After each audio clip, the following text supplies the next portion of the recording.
जय हिंद मेरे प्यारे दोस्तों। मैं आपका दोस्त आशीर्वाद।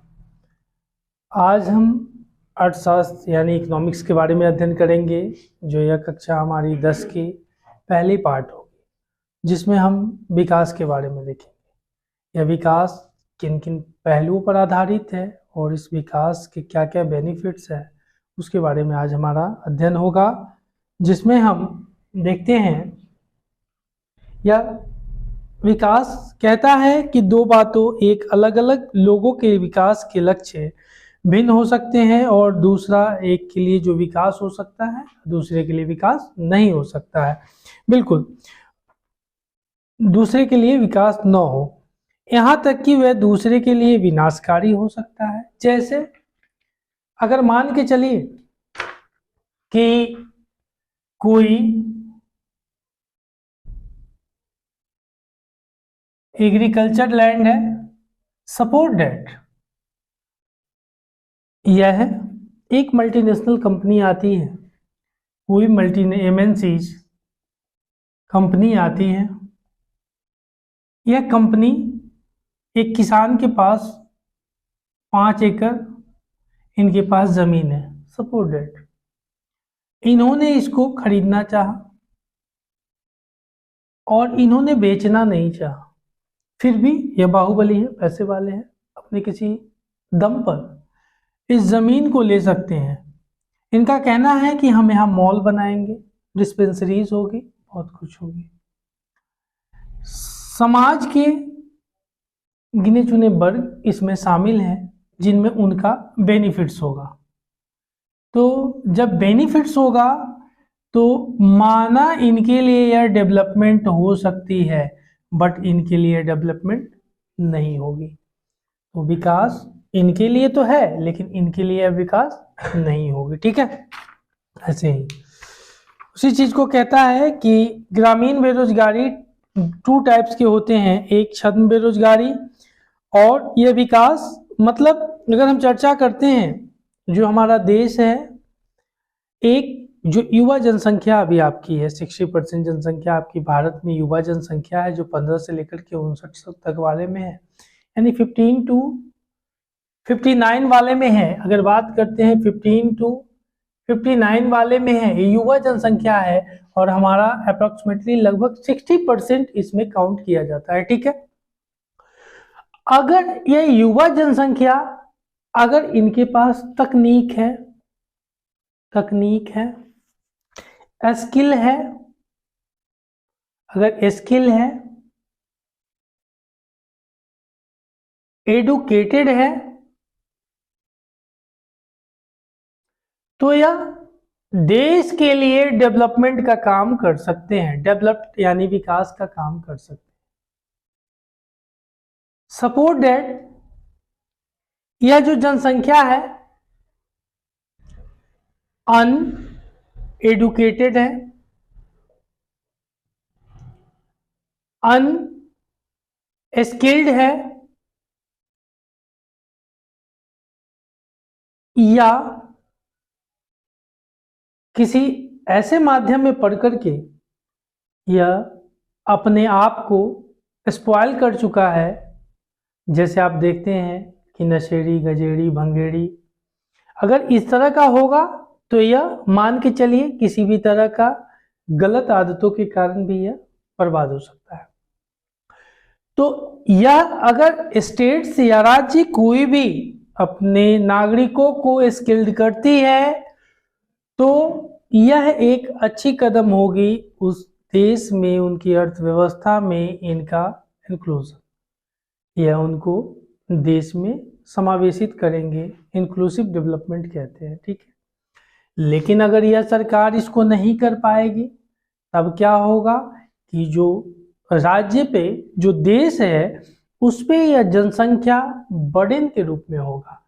आए दिनों आपको आंदोलन देखने को मिलेगा, कभी कुछ मिलेगा, कभी मर्डर दिखेगा, कभी हत्या देखिएगा, कभी रेप देखिएगा। ये सारी चीज क्यों? क्योंकि खाली दिमाग शैतान का, और जो खाली दिमाग शैतान का है तो फिर यह जनसंख्या खाली बैठ करके क्या करेगी? किसी का बुरा सोचेगी कि अच्छा? बुरा सोचेगी। इसीलिए कहते हैं आज ग्रामीण स्तर की अगर हम बात करते हैं, वहाँ बेरोजगारी डिफरेंट टाइप्स और जैसे एक छद्म बेरोजगारी होती है जिसको हम लोग स्टीम एम्प्लॉयमेंट बोलते हैं। यह क्या होती है कि जैसे सपोर्ट डेट, आप एक एकड़ में गांव में कोई काम कर रहे हैं, खेती कर रहे हैं, एग्रीकल्चर कर रहे हैं, खेती कर रहे हैं। इन जो खेती है, इस खेती में मान के चलिए आज पानी पटाने का दिन आ गया, आप घर में 5 समांग है, 5 लोग इसमें लिप्त हो गए, सब लोग इसमें लिप्त हो गए, मतलब लगे इसमें इंक्लूड हो गए। पानी पटाने के लिए 2 आदमी की जरूरत थी, खेत में 2 आदमी की जरूरत थी, 3 तो प्लस है ना, ये जो प्लस है इसी को छद्म बेरोजगारी, जिसको हम लोग एस्टीम्ड अनएम्प्लॉयमेंट कहते हैं, एस्टीम्ड अनएम्प्लॉयमेंट इसको कहते हैं, ठीक है, छद्म बेरोजगारी।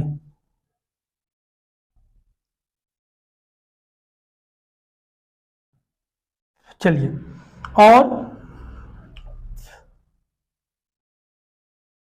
अनएम्प्लॉयमेंट क्या है? एक और होता है ग्रामीण क्षेत्रों में, मैं जो विकास का स्तर धीमा है उसके लिए मैं बात कर रहा हूं, ठीक है। एक है, उसके बाद आगे टॉपिक पे आते हैं। दूसरा है छद्म बेरोजगारी के साथ दूसरा जो हमारा है मौसमी बेरोजगारी। मौसमी बेरोजगारी, अच्छा ये मौसमी बेरोजगारी क्या है? इसको बोलते हैं सीजनल अनएम्प्लॉयमेंट। सीजनल अनएम्प्लॉयमेंट यह क्या होता है? जैसे एक मजदूर पूरे वर्ष भर, फसल की सीजन 4 हुई, 3 हुई, लेकिन जो उस फसल के चक्कर में पूरे साल अपने घर पर पे बैठ करके रहता है, उसी को हम सीजनल बेरोजगारी कहते हैं। छद्म बेरोजगारी हमने देखा, स्टीम्ड अनएम्प्लॉयमेंट में देखा कि काम से अधिक अगर लेबरर अगर उसमें लगे रहते हैं, उसको छद्म बेरोजगारी कहते हैं, स्टीम्ड अनएम्प्लॉयमेंट कहते हैं। और जो हमने अभी मौसमी बेरोजगारी देखा कि मौसम के हिसाब से काम, जैसे गेहूं बाव हो रहा है तो लेबरों की जरूरत है, खेत में लग गए, या गेहूं कटिया है तो खेत में लग गए, धान कटिया है, धान बोना है खेत में, लेकिन उसके बाद जो बचा हुआ सीजन होता है, घर पे लोग रह के मच्छर मारता है, उसी को हम यहाँ पे मौसमी बेरोजगारी कहते हैं कि मौसम के हिसाब से उसको काम मिलेगा, और मौसम नहीं होगा तो बेरोजगार रहेगा, और जो बेरोजगार रहेगा तो नंगा खाएगा क्या, निचोड़ेगा क्या। तो इसी तरह हम इसको मौसमी बेरोजगारी की संज्ञा देते हैं, जिसमें मौसम के हिसाब से उसको काम मिलता है, पूरे वर्ष भर मजदूर, ये जो लेबरर होते हैं, उनको वर्क को नहीं मिलना, यही मौसमी बेरोजगारी कहलाती है। Do you understand?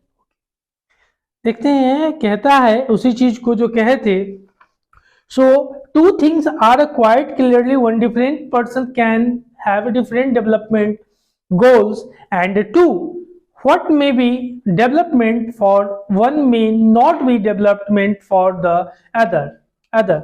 It may even be destructive for the other। ठीक है, आगे देखिएगा।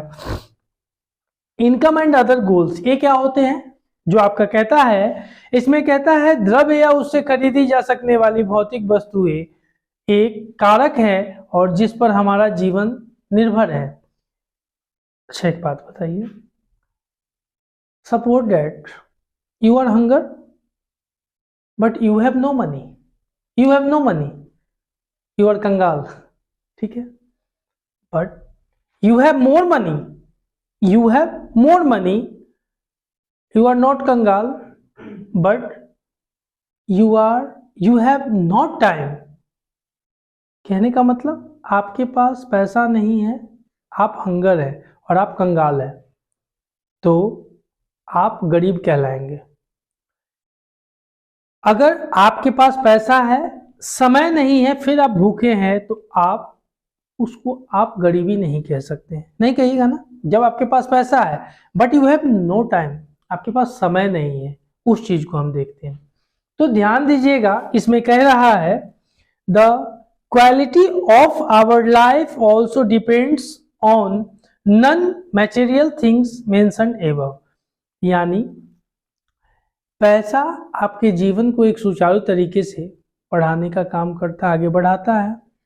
आप देखते हैं कि दुनिया की जनसंख्या इतनी ह्यूज होते जा रही है, विशालकाय होते जा रही है, संसाधन यानी रिसोर्सेज लिमिटेड है, वांट्स अनलिमिटेड है। वांट्स तो क्या है, आपकी जो इच्छा है वो क्या है, अनलिमिटेड है। संसाधन लिमिटेड है, वांट्स अनलिमिटेड है, तो उन संसाधनों को कुछ लोगों के हाथों में इकट्ठा न होने दिया जाए, सब लोगों के पास डिस्ट्रीब्यूशन किया जाए। या कौन करेगी, या हमारी गवर्नमेंट करेगी। अगर मान के चलिए किसी के पास कम है तो चल सकता है, लेकिन किसी के पास नहीं है, उनके लिए अच्छी इंफ्रास्ट्रक्चर तैयार करना और उनको भी कुछ दिलाने का काम, यह हमारा बेसिक मूल कर्तव्य होना चाहिए जो हम देखते हैं। ठीक है। एक शब्द होता है नेशनल इनकम, राष्ट्रीय आय। यह क्या होता है, जो पूरे राष्ट्र की आय होती है, जिसको हम जीडीपी के माध्यम से या किसी अन्य माध्यम से देखने का काम करते हैं, जो पूरे लोग, जैसे हम हंगर इंडेक्स वगैरह भी जारी करते हैं, या इनकम क्या है लोगों की, पर कैपिटा इनकम क्या है, इन सब माध्यमों से हम उसको जांचते हैं। इससे पता चलता है कि हमारी राष्ट्रीय आय क्या है, नेशनल इनकम। आगे देखिएगा, how to compare different countries of states, और दूसरे कंट्री से जो हम उसका कैसे अध्ययन करते हैं, जिसमें कहता है कि सामान्यतः हम व्यक्तियों की एक या दो महत्वपूर्ण विशिष्टताएं लेकर उनके आधार पर तुलना करते हैं। ठीक है। यूजुअली वी टेक आवर और more important characteristics of a person and compare them based on their characteristics, उसके चारित्रिक का अध्ययन करते हैं। ध्यान दीजिए, कहता है देश की तुलना करने के लिए उनकी आय सबसे महत्वपूर्ण विशिष्टता समझी जाती है। जिन देश की आय अधिक है उन्हें कम आय वाले देशों से अधिक विकसित समझा जाता है। जैसे इंडिया 5वीं अर्थव्यवस्था 5 ट्रिलियन की बनने जा रही है, तो हमारी तुलना चीन से होगी, अमेरिका से होगी, ऐसे देशों से होगी जिनकी हमसे अधिक है।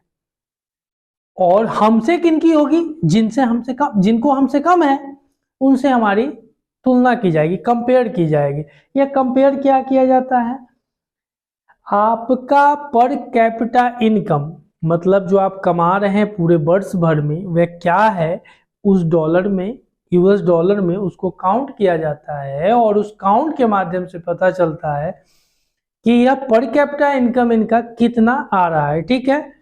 तो उसी तरह से उसको देखते हैं। देखिएगा, their income is the considered to be one of the most important attributes countries with,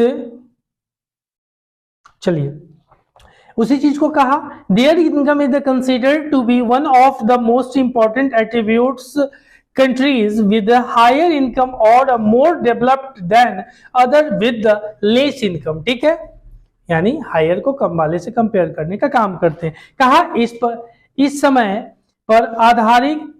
पर आधारित है कि अधिक आय का अर्थ है मानवीय आवश्यकताओं को सभी वस्तुओं की अधिक होना। अधिक आय क्या है, जैसे आपके पास एक चरपहिया है तो एक और खड़ा कर लिए, मतलब आय आपका बढ़ गया है। एक घर है, दूसरा और बना लिए हैं पार्टी मनाने के लिए, तो आपकी आय बढ़ रही है।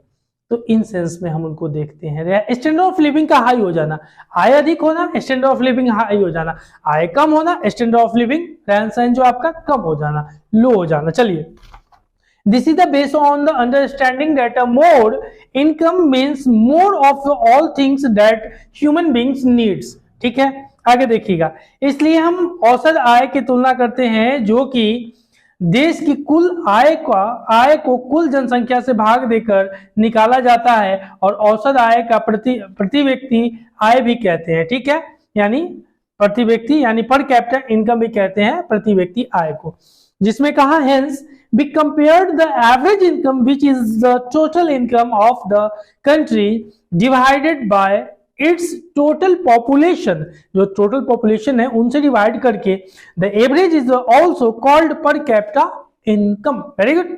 चलिए, विश्व बैंक की विश्व विकास रिपोर्ट 2012 के अनुसार देशों का वर्गीकरण करने से इस मापदंड का प्रयोग किया गया है कि वे जिनकी 2010 में प्रति व्यक्ति आय यूएस डॉलर इतना है। यूएस डॉलर अगर बात करते हैं तो 2010 में अगर यूएस डॉलर, जो आपका डॉलर है, डॉलर का साइन जो डॉलर है, इस डॉलर अगर आपका 12,276 है, ठीक है, प्रति व्यक्ति था, उससे अधिक है उसे समृद्ध देश और वे देश जिनकी प्रति व्यक्ति आय यूएस डॉलर, अगर जिनकी यूएस डॉलर इतना से अगर कम है तो उसे हम उससे कम मानेंगे और निम्न आय वाला देश कहा जाता है, जिसकी आय कम है। ठीक है, आगे, भारत मध्य आय वर्ग का देश में आता है क्योंकि उसकी प्रति व्यक्ति आय 2010 में केवल भारत का कितना था, 1340.4%। ठीक है, यह भारत का था 2010 में, तो भारत मध्य आय वाला देश माना जाता है। ठीक है, उसके बाद कहता है जिनमें मध्य पूर्व के देश और कुछ अन्य छोटे देश शामिल हैं को आमतौर पर विकसित देश कहा जाता है, विकसित एंड डेवलपिंग कंट्री। विकसित, जैसे उसमें कहा, देखिएगा, कहा the world development reports brought out by the world bank. या रिपोर्ट को लिख लीजिएगा, द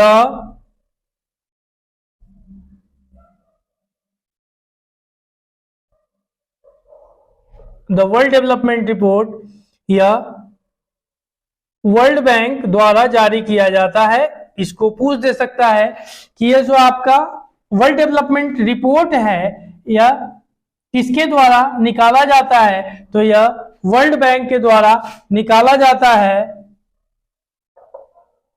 या वर्ल्ड बैंक के द्वारा इसको जारी किया जाता है। ठीक है, उसके बाद कहा this creations is used in the classifying countries with per capita income of a US dollar 12,056, ठीक है, per annum and above with the 2017 is the called which countries and those with per capita incomes a US dollar 900 इतना 955 and the less than, यह कम कर दिया गया आगे चल के। ठीक है, या हिंदी इंग्लिश में यही लोचा होता है कि हिंदी वाले को रिवाइव लेट से किया जाता है, इंग्लिश वाले में जल्दी किया जाता है।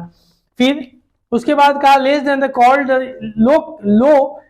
Low income countries, India comes in the category of the low middle incomes countries become it's per capita income in 2017 was just US dollar 18,000 इतना, और 2017 में यह बढ़ गया हमारा, और हमारा 1820 पर कैपिटा इनकम जो हमारा हो गया पर एमएम के हिसाब से, पर एनएम के हिसाब से हमारा इतना हो गया, यह बढ़ गया है। ठीक है, इसमें कहा the rich countries excluding countries of Middle East and certain their small countries are the generally called in the developed country. ठीक है, तो हमारा यह बढ़ गया। आगे देखिए, उसी चीज में हमारा कुछ कम है, जैसे बात करते हैं बिहार महाराष्ट्र का, अगर इनकम देखते हैं तो हम इसको जरा देख सकते हैं। एक तरफ ये तुलना करें, कंपैरिजन कर रहे हैं बिहार वर्सेस अगर महाराष्ट्र की अगर बात करते हैं तो बिहार में एवरेज होता है 28,774। अगर महाराष्ट्र में देखते हैं 1,07,670। सोचिए कितना का डिफरेंस है। तो ये बीमारू स्टेट नहीं होगा तो क्या इसको जुझारू स्टेट कहेंगे? नहीं, यही कारण है कि दोनों के बीच में इतना का डिफरेंस है और इस पे गवर्नमेंट कुछ कर नहीं रही है। भाई सीधी बात है, गवर्नमेंट को इस पे कुछ सोचना चाहिए। दोनों के बीच का खाई है, क्यों? क्योंकि यहाँ ना इंडस्ट्री है, ना कुछ है, ना लोगों के पास उद्योग है, ना धंधे है, तो स्वाभाविक है कि इनका इनकम नहीं बढ़ेगा। इनके पास है कि इनको आर्थिक नगरी कहा जाता है, फिल्म इंडस्ट्री है, बहुत कुछ है जिसके कारण से इनका इनकम हायर है। ठीक है, आगे देखिएगा। अब सार्वजनिक सुविधाएं, पब्लिक फैसिलिटीज क्या होती है, जिसमें कहता है कि यह आवश्यक नहीं है कि जेब में रखा रुपया वे सब वस्तु और सेवाएं खरीद सके जिनकी आपको एक बेहतर जीवन के लिए आवश्यक हो सकती है। नागरिक कितनी भौतिक वस्तुएं और सेवाएं प्रयोग कर सकते हैं, इसके लिए आय अपने आप में संपूर्ण रूप से पर्याप्त सूचक नहीं है। ठीक है, तो देखिए क्या कहता है, the reasons is money is your pocket cannot buy all the goods, must and services that you many need to live well. So income by itself it is not a completely equated indicators of materials, goods and services that citizens are able to use. देखिए, for example, normally your money cannot buy you a pollution free environment or ensure that you get unadulterated and unadulterated medicines unless you can afford to shift to a community that already has all those things. ठीक है, देखिए कहा केरल के शिशु मृत्यु दर कम है क्योंकि यहाँ स्वास्थ्य और शिक्षा की मौलिक सुविधाएं पर्याप्त मात्रा में है और यहाँ 100% लोग शिक्षित है। केरल में 100 बच्चा पैदा लेता है, बड़ा हो गया 500 साल का, तो वह सारे बच्चे 100% एजुकेटेड है। इन सब जगहों की एजुकेशन रेट भी कम है, केरल सबसे अधिक है। उसी चीज को कहा Kerala has a low infant mortality rate because it has adequate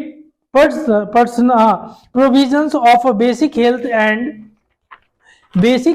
and educational facilities।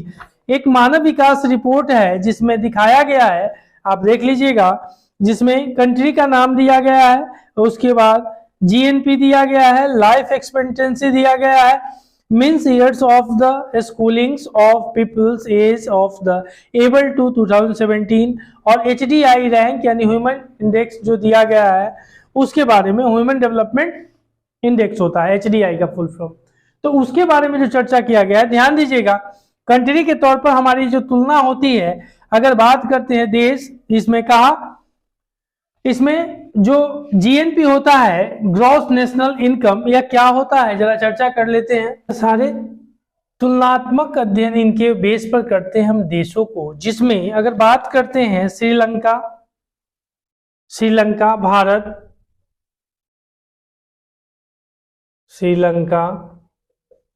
Bharat, Myanmar, Nepal, Bangladesh, तो हमसे भी ऊपर श्रीलंका है। ठीक है, तो इसमें अगर बात करते हैं तो यह GNI जो पर कैपिटा इनकम होता है, जो नेशनल इनकम होता है, इसमें 9,250 और हमारा क्या है 5,150। क्या ये हमसे अधिक है कि नहीं है? इसी तरह से आपके डेटा में दे रखा है, बुक में देखिएगा।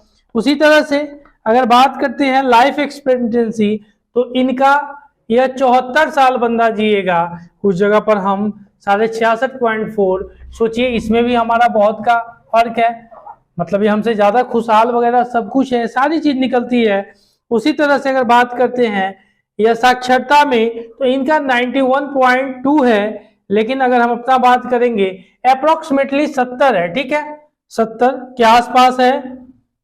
उसके बाद उसी तरह से इसमें अगर HDI ह्यूमन इंडेक्स कहते हैं, इनका एक देशों में, जैसे 1 से लेकर के देश तक 35 तक ऐसे होता है, तो इनका इतना है मान के चलो, और अपना 135 है। तो सोचो, इंडेक्स ह्यूमन डेवलपमेंट मतलब इनके मानव का ज्यादा विकास हुआ है अकॉर्डिंग टू हमारे मानव की अपेक्षा। तो ये सारे उन्हीं चीज को दर्शाने का काम करता है कि हम अभी कितने पिछड़े हैं, और हमारी गवर्नमेंट की जो बिल पावर है उसको कितनी अधिक करनी होगी, और वह कितनी बढ़ा करके लोगों को उसको ठीक कर सकता है। अपने बिल पावर को इच्छा शक्ति बोलते हैं। ठीक है, इस तरह से तो कुछ जैसे HDI का अर्थ मानव विकास सूचकांक, ये सारे जो है आप देखते हैं कि किस तरह से एक कारक है जो प्रभावित करते हैं। तो आज के लिए आपकी जो अध्याय है समाप्त होती है। अगली कक्षा में हम बहुत जल्द मिलेंगे। जय भारत, जय हिंद।